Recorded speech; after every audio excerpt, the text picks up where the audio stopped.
Pengertian metode simple additive weighting atau SAW menurut ahli Sugianto 2013 mengungkapkan pembuatan keputusan atau yang menggunakan metode simple additive weighting diharuskan menentukan bobot untuk setiap atribut.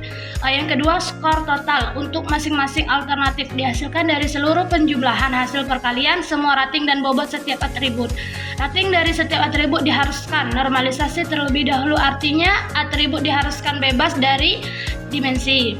Yang kedua, kelebihan dan kekurangan metode simple additive weighting atau dengan SAW. Pertama, kelebihannya hasil penilaian dirasa lebih cepat dikarenakan berdasarkan pada nilai kriteria dan bobot preferensi yang telah ditentukan, memiliki proses yang sederhana. Yang ketiga, menentukan nilai bobot dan meranking alternatif. Yang kekurangannya, perhitungan dilakukan dengan bilangan Krigts atau fuzzy. Metode ini biasa digunakan pada pembobotan lokal. Selanjutnya, daftar istilah metode simple additive weighting atau SAW. Terdapat 4 istilah yang digunakan dalam metode simple additive weighting. Kamu diharuskan mengerti dan mengetahui istilah-istilah ini. Yang pertama ada kriteria, yang kedua alternatif, yang ketiga atribut, dan keempat data creep. Langkah-langkah metode SAW flowchart. Yang pertama, menentukan kriteria dari alternatif. Yang kedua, memberikan bobot kriteria. Yang ketiga, membuat matriks keputusan. Yang keempat, perbaikan bobot kriteria. Yang kelima, melakukan normalisasi. Yang keenam, kalikan matriks keputusan dengan bobot kriteria. Yang terakhir, berikan preferensi pada setiap alternatif.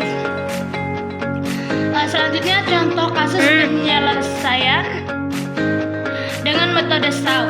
Contoh, studi kasus perguruan tinggi atau Universitas X hendak memberikan beasiswa kepada mahasiswa.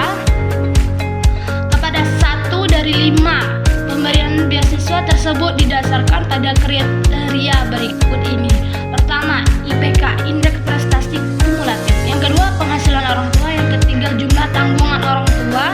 Dan yang keempat, prestasi. Dan yang kelima, jarak tempuh atau lokasi. Yang kedua, bobot kriteria. Sebelum masuk pada 3 tahapan untuk melakukan perhitungan, terlebih dahulu harus mengetahui dari bobot masing-masing kriteria.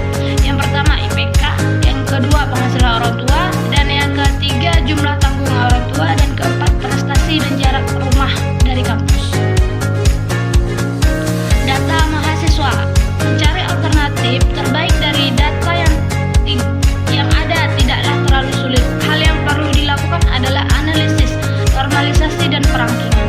Yang kedua, setiap tahapan yang ada harus benar-benar diperhatikan dengan baik agar hasil yang didapatkan maksimal.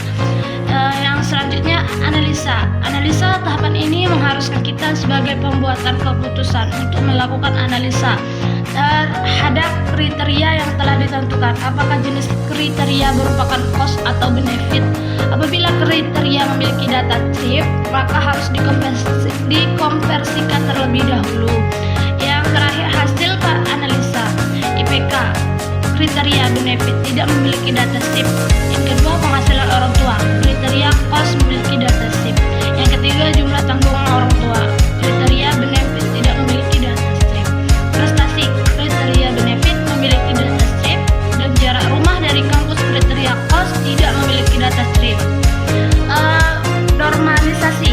Tahap normalisasi merupakan proses pembagian kriteria. Apabila jenis kriteria benefit dibagi nilai atribut paling besar, dan apabila jenis kriteria cost dibagi nilai atribut terkecil supaya lebih jelas. Dan terakhir, perankingan. Tahap ini merupakan proses terakhir untuk mencari alternatif terbaik sebelum mengambil keputusan. Data yang telah dinormalisasikan pada tahapan sebelumnya. Sekian video ini saya buat